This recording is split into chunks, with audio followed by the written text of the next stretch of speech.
Good afternoon and welcome to BJC Halacha A number 2101. Halacha A keeps the Yetzer Hara away. Wow! One halacha every day for the rest of our lives. People do Daf Yomi, people do Amud Yomi, Halacha Yomi. And it says that if we do halacha every day, as we mentioned many times, we're guaranteed the world to come. It's not hard. It's not easy, but it's not hard. 3 to 5 minutes every day, you got to do it. All right. We're in a new chapter, chapter 115, the laws of Erev Pesach that falls on Shabbos. In other words, let's say Pesach begins Saturday night, Motzi Shabbos.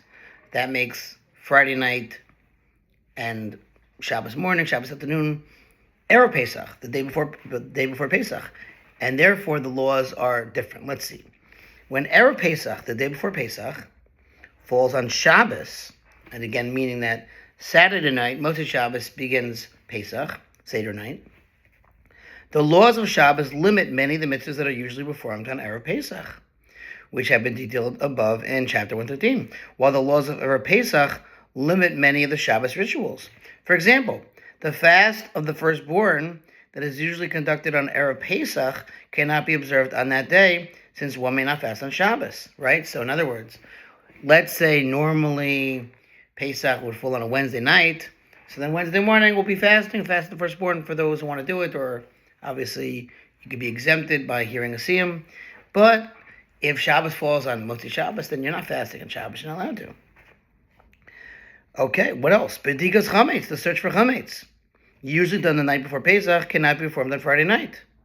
Nor can the chametz be burned on Shabbos day.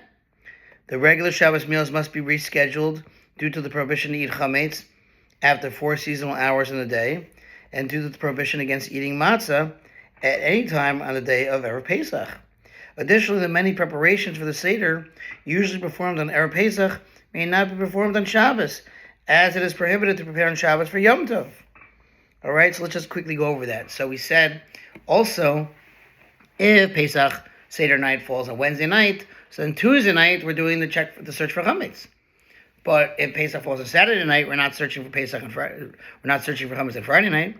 Usually, if Pesach falls on Wednesday night, then Tuesday night we're searching for the chametz, and Wednesday morning we burn the chametz. You're not burning the chametz on Shabbos morning. So you see, a lot of the laws are different.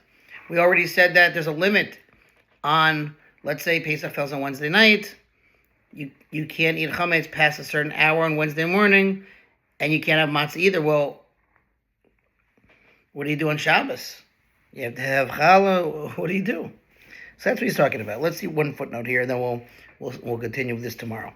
As a result, the necessary preparations for the Seder are to be performed before Shabbos, rather than on the night of the Seder, in order to minimize the delay when beginning the Seder.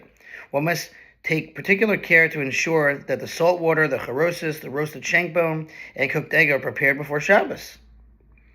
He says, see below, and we'll get there for the procedure to be followed if this was not done. Okay, in this siman, as we're about to learn Gobbling, we'll start tomorrow, the Yetzer Hara sets out some of the most common halachas that apply to this unique Shabbos. Okay, so the question is, what do you do on Shabbos? What do you do when Shabbos is Erev Pesach, the day before Pesach, and Pesach begins Saturday night? Not easy, but we'll learn all about it starting tomorrow. Have a wonderful day.